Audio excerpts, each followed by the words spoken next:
ہمارا وہی موضوع ہے غدیر کے متعلق کہ اہل سنت کی کتب کے غدیر قوم کے متعلق کیا ملتا ہے، اور اس حدیث غدیر کے متعلق کتنے راوی ہیں، اور محدثین نے اپنی کس کس کتاب کے اندر ان راویوں کا ذکر کیا ہے اور اس حدیث غدیر کا ذکر کیا ہے۔ تو سب سے پہلے میں چلتا ہوں اپنے مہمان علامہ ناصر اکرم قائمی صاحب کی طرف، اور علامہ صاحب السلام علیکم۔ وعلیکم السلام ورحمۃ اللہ وبرکاتہ۔ علامہ صاحب سنائیں کیسے ہیں، طبیعت ٹھیک ہے؟ الحمدللہ، اللہ پاک کا بڑا فضل و کرم۔ آپ سنائیں اس بار بھائی کیسے ہیں آپ، کیسے ہیں؟ ٹھیک ٹھاک ہیں؟ الحمدللہ جی، رب العزت کے احسان ہیں، رب کے کرم ہیں، اور میں آپ کا شکریہ ادا کرتا ہوں کہ آپ اپنا مسلسل جو ہے ہم کو اپنا قیمتی وقت دے رہے ہیں اور اہم موضوعات کو لے کے آپ چل رہے ہیں، تاکہ مسلمانوں کے اندر جو تھوڑے موٹے کیا کہتے ہیں اختلافات ہیں جو ان کو نہیں سمجھ آ رہی، وہ ان آپ کی دی ہوئی معلومات سے ان کے لیے فائدہ حاصل ہو سکتا ہے۔ تو میں آپ سے گزارش کروں گا کہ آپ گفتگو کا آغاز کریں تاکہ جو سننے والے ہیں ان تک یہ معلومات پہنچ سکے۔ سب سے پہلے جیسا کہ سابقہ پروگرام میں بھی آپ نے اور علامہ سید طیب ترمذی صاحب نے بھی عرض کی تھی کہ حدیث غدیر کے متعلق آپ دونوں حضرات نے بیان کیا تھا کہ کم سے کم جو ہے 100 سے زائد جو ہیں اصحاب جو ہیں وہ اس حدیث کے راوی ہیں، اور بڑے بڑے محدثین یعنی ہر دور کے اندر، ہر صدی کے اندر 8-10 بڑے بڑے محدثین جو ہیں انہوں نے اپنی کتابوں کے اندر حدیث غدیر کا ذکر کیا ہے۔ تو بسم اللہ آپ اس کو شروع کریں۔ جی، بسم اللہ الرحمن الرحیم، الحمدللہ رب العالمین والصلاة والسلام علی رسولہ الکریم وعلی آلہ واصحابہ اجمعین، اما بعد فاعوذ باللہ من الشیطان الرجیم، بسم اللہ الرحمن الرحیم، اليوم اکملت لکم دینکم واتممت علیکم نعمتی وردیت لکم الاسلام دینا۔ صدق اللہ العظیم وصدق رسولہ النبی الکریم الامین، ان اللہ وملائکتہ یصلون علی النبی یا ایہا الذین آمنوا صلوا علیہ وسلموا تسلیما۔ الصلاۃ والسلام علیک یا سیدی یا رسول اللہ وعلی آلک واصحابک یا سیدی یا حبیب اللہ۔ معزز سامعین و ناظرین کرام، میں ابتداً محمد اسبار نقوی صاحب اور باب امام ٹی وی کے تمام شرکاء اور منتظمین کا شکریہ ادا کرتا ہوں کہ یہ مجھے گاہے بگاہے یہ موقع دیتے رہتے ہیں کہ میں احقاق حق اور ابطال باطل کا فریضہ سر انجام دے سکوں۔ اس موقع پر ہماری جو گفتگو ہے وہ حدیث غدیر کے لحاظ سے ہے۔ میں ابتداً چند ایک دو جملے سامعین کی سماعت کر سکوں اور اس کے بعد اپنی گفتگو کا مزید آغاز کرتا ہوں۔ میں سمجھتا ہوں کہ شیعہ مذہب یا مکتب اہل بیت کی بنیاد حدیث غدیر پر ہے، کہ حدیث غدیر کو اگر جس قدر اس پر نواسب کی طرف سے یا دشمنان اہل بیت کی طرف سے اعتراضات یا اشکالات پیش کیے جاتے ہیں، اگر ان کا ابطال کیا جا سکے یا ان کا بہترین رد ہو سکے اور حدیث غدیر بالکل واضح انداز میں اپنے صحیح معنی مفہوم کے لحاظ سے واضح ہو جائے، تو پھر کسی پر کوئی کسی قسم کا کوئی شبہ باقی نہیں رہتا۔ باقی میں سمجھتا ہوں کہ اس کے بعد کچھ متعصبین رہ جائیں گے۔ متعصبین کا کوئی علاج نہیں، تعصب کا علاج ہمارے پاس نہیں۔ ہمارا کام یہ ہے کہ ہم اتمام حجت کی حد تک ابلاغ کر سکیں، اور ابلاغ کرنے کی ہم کوشش کرتے رہتے ہیں۔ میں سمجھتا ہوں کہ ماضی میں اگر کہیں مکتب اہل بیت یا شیعہ مذہب کا مقدمہ کمزور ہوا ہے تو وہ حدیث غدیر کے لحاظ سے ہی کمزوری پیدا ہوئی ہے۔ سب سے پہلے کمزوری یہاں سے آئی، اور میں یہ سمجھتا ہوں اگرچہ میرے اس نظریے سے کوئی اتفاق نہ کرے تو وہ اس کے پاس آپشن موجود ہے، لیکن میں یہ سمجھتا ہوں کہ آج بھی اگر ہم اہل بیت کا یا مکتب اہل بیت کا یا شیعہ مذہب کا مقدمہ لڑنا چاہتے ہیں تو حدیث غدیر ہمارے پاس ایک بہترین بنیاد ہے، اور حدیث غدیر کو بالکل واضح انداز میں پیش کیا جائے۔ واضح سے مراد اس پر جس قدر بھی اعتراضات، اشکالات، شکوک و شبہات پیش کیے جاتے ہیں ان کو اس حدیث غدیر سے دور کیا جا سکے۔ اچھا، یہاں پر ہم ایک حقیر سی کوشش اس لحاظ سے کریں گے، اور میں انشاءاللہ عز و جل اپنی ساری گفتگو کے دوران شیعہ مذہب کے لحاظ سے، شیعہ مذہب کے جتنے بھی منابع ہیں ان کی طرف میں رجوع نہیں کروں گا۔ حالانکہ اس کی وجہ یہ نہیں کہ میں کوئی معاذ اللہ شیعہ مذہب سے یا مکتوب اہل بیت سے نفرت کرتا ہوں، ایسا ہرگز نہیں۔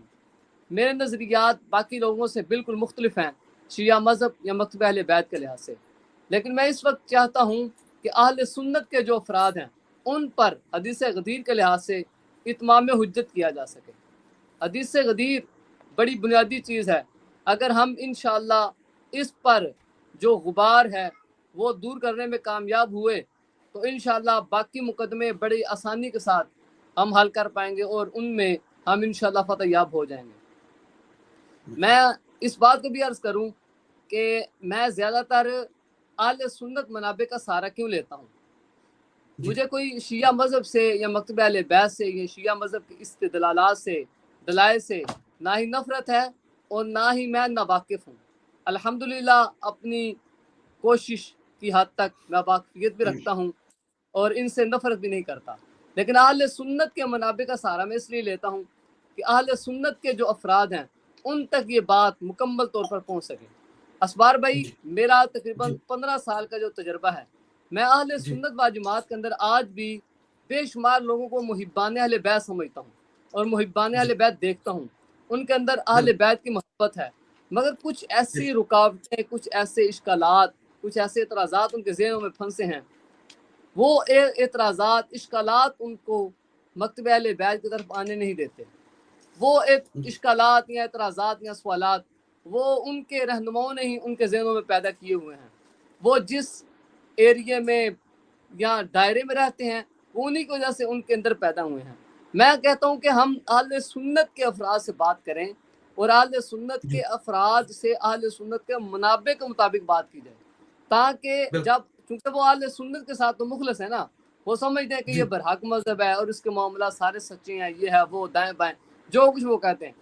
اب ہم نے اہل بیت کا مقدمہ ان کے سامنے پیش کرنا ہے، تو ہم چاہتے ہیں چونکہ اہل بیت کو تو معاذ اللہ ان کی ضرورت نہیں، وہ تو اس ضرورت سے پاک و صاف ہم سمجھتے ہیں، لیکن ہم اہل بیت کا مقدمہ ان کے سامنے پیش کرنا چاہتے ہیں کہ جس قدر وہ اہل سنت کے مذہب کو برحق سمجھتے ہیں جن دلائل کی بنیاد پر، ہم انہی دلائل کی بنیاد پر اہل بیت کے مطلب کو رکھنا چاہتے ہیں۔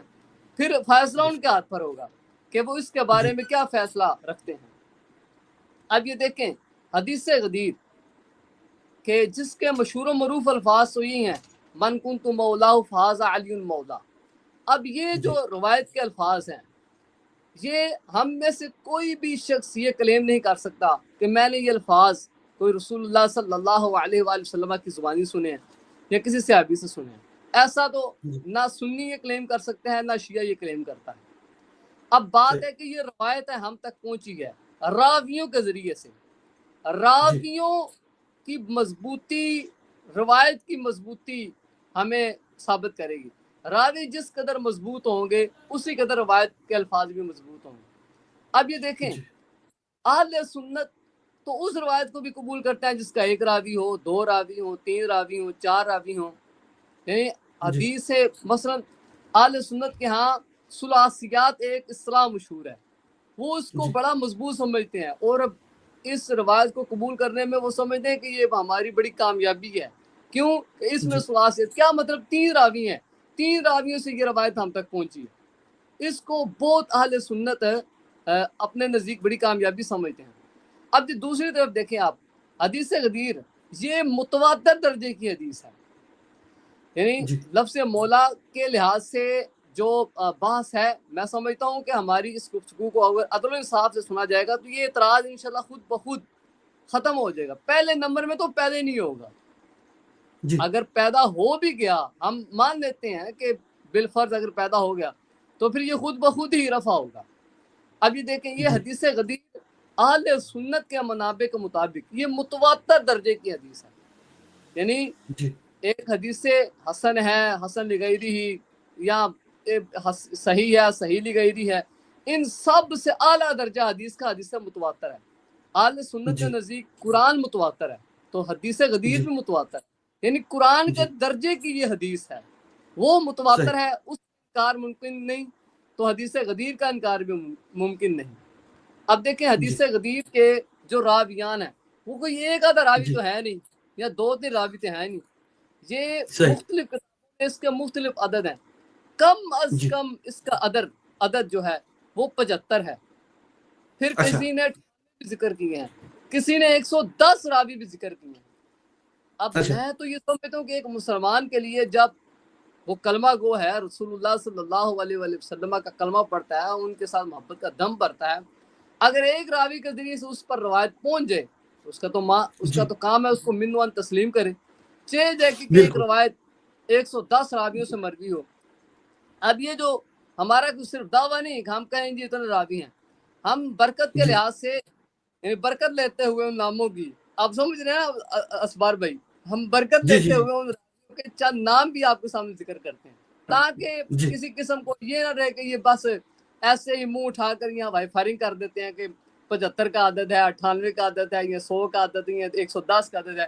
اگر کچھ جی نام بھی تو بتاؤ نا ہمیں، یہ کسی کے اندر جی سوال بھی تو پیدا ہوتا ہے.